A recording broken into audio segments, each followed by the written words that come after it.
Hey everybody, from outside of Disney's Animal Kingdom Park. Rick's here today. Hey. We're gonna do our 4-park challenge, but we're gonna change it around just a little bit. It is a little bit after noon. You can only park hop after 2 o'clock. It was pointless to come and do it early because we weren't gonna be able to get to our second park until after 2. When we get inside the park, we'll talk about how we're gonna do it. Ladies and gentlemen, boys and girls, welcome to the greatest show on earth. Okay, so we're gonna do our challenge a little bit different than most people do it. The rules as follows.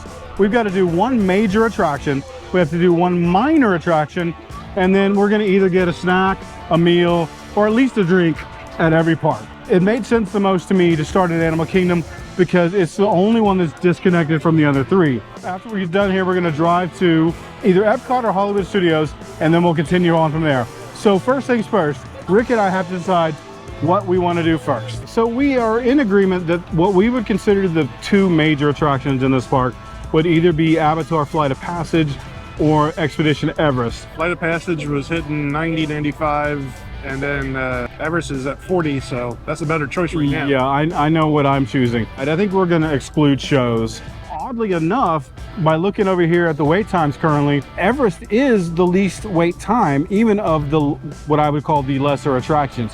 So we're going to go do that one, wait in line, and see what the wait times look like after we're done there. Okay, so we're almost to the load platform. That took like 25 minutes, so a little bit less than the posted wait time.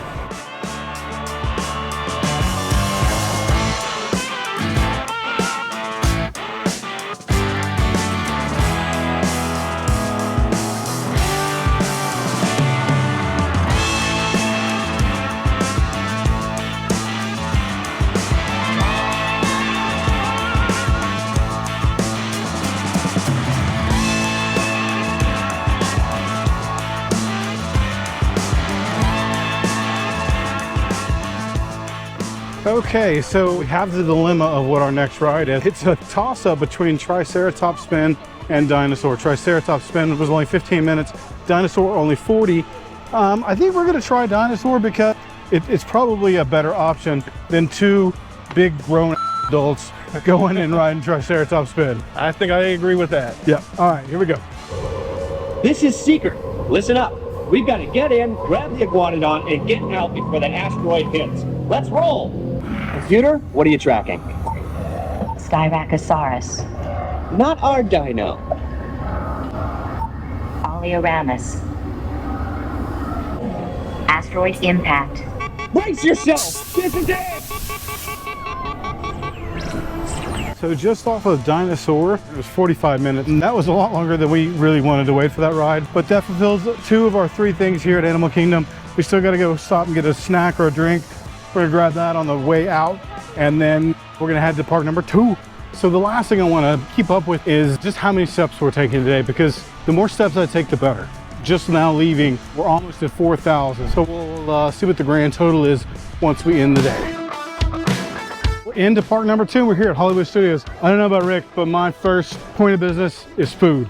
Yes, definitely. Let's go get something. So it's now 2:30. We're a little behind where I thought we'd be at this point, but the lines were a little longer in Animal Kingdom. Animal Kingdom doesn't close tonight until 11 p.m. We'll have plenty of time to make it.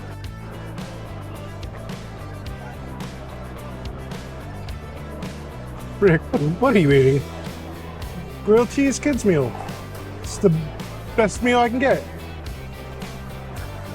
I got the buffalo chicken grilled cheese. This is my favorite sandwich at this park. It's pretty decadent. It's buffalo chicken with cream cheese stuffed in a grilled cheese. And then I got I've never had this before, but it was arugula and farro salad. So the only choice we had this time around was at Twilight Zone Tower of Terror. So the wait time is staying 50 minutes. We started the timer. I don't know how long it's gonna be. When we get up here, we're probably gonna head over to Star Tours, but I'm not sure.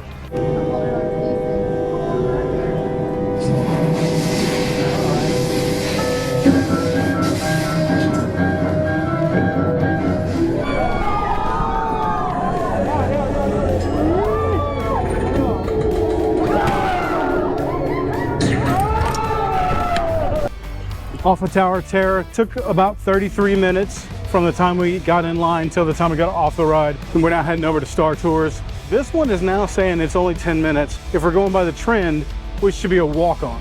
Hold it right there, Captain. I know that. The captain. We're looking for this rebel spy. Have you seen him? One of this transport could possibly be a spy. This is the speeder we're looking for. Blast him. It's our platoon.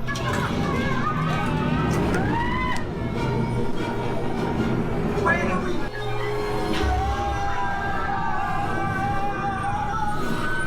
All right, 3:57, and we are just off of Star Tours, heading back towards the front of the park now.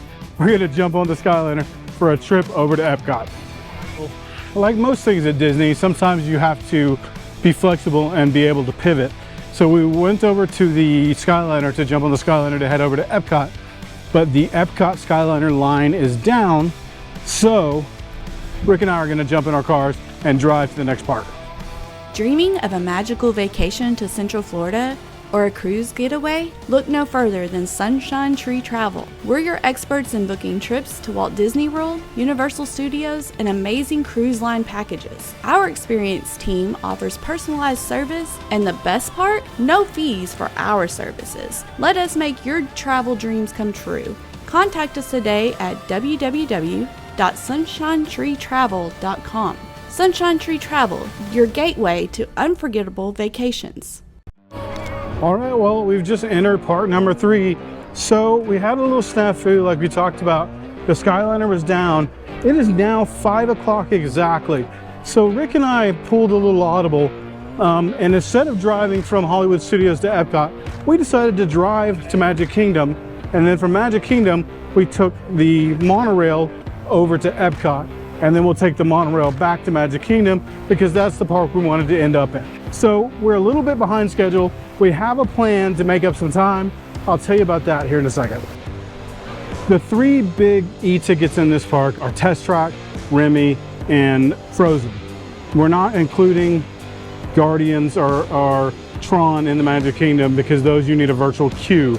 So we're just gonna pretend like those don't exist. So currently Test Track has a 15-minute wait. What we've decided to do to try to make up some time is that we said we were going to ride an e-ticket and then another one. We never said that we weren't going to take single rider. Typically when I do single rider here, it's usually a straight walk-on or usually less than 10 minutes. So we're planning on making up a bunch of time, then we're going to get a snack, get another ride. So immediately upon getting in line, we're told the ride is currently down. So there goes making up time.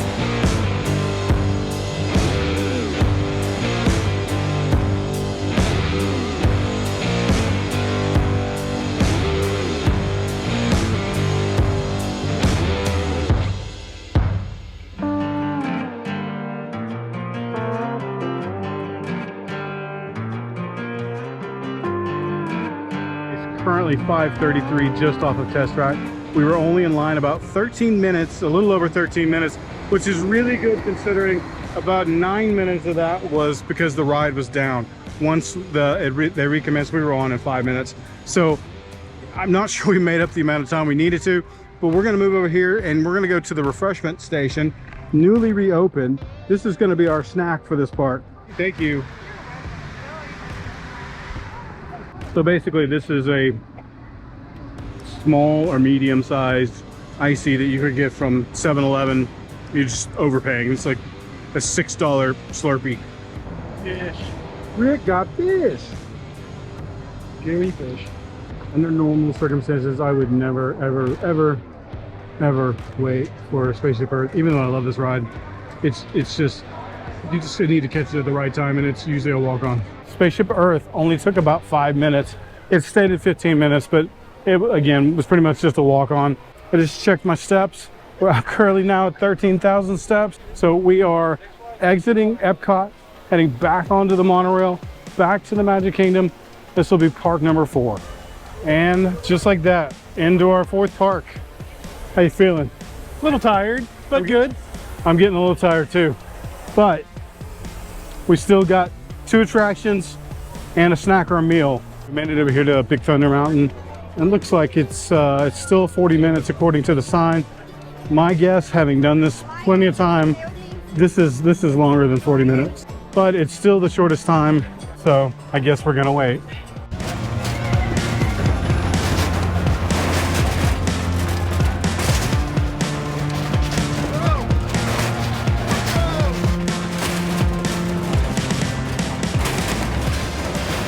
So that took a lot longer than we wanted it to. It took us about 46 minutes, which is about my threshold when it comes to waiting in lines. We got one more ride to go. We got one more meal to go, and then we're done for the day. We're gonna finish off on one of my favorite attractions here at the Magic Kingdom, the People Mover. Jen's here. We're gonna meet up with her. We're gonna have some dinner. So we're in line for People Mover. It's our last attraction of the day. We're not timing this one because it's, for the most part, it's just a little walk on. It's probably 5 minutes. So we got in line for the People Mover. We got up to the top. It went down. We waited about probably 20 minutes. We went right across to Buzz Lightyear's Space Ranger Spin. So now this is gonna be our last ride. Okay, so that's gonna bring us to the end of our day. Now, I mean, we still owe you a snack, but let me just assure you, we're gonna be crossing through a bunch of people watching fireworks. So we're gonna skip showing you that just for the sake of brevity, but we will do it, I promise. So it is now 8:41, 8.5 hours approximately to finally get through our day. What'd you think? It was a pretty fun day. I mean, we would have gotten done a lot faster if the transportation hadn't been breaking down. But I mean, 2 hours per park is doable. Yeah, I think we did have some challenges today, but I think we overcame it. I think we proved we could do it. So this was just the first time we were going to attempt this. Next time, we're going to try to be a little more difficult and just keep trying until we fail. Because as long as we can easily do it and have 3 hours still left or 2 hours left over, I don't think we challenged ourselves enough. So, guys, thank you for coming along with us today. It's been a blast. Remember, if never lost, never found. So go get lost.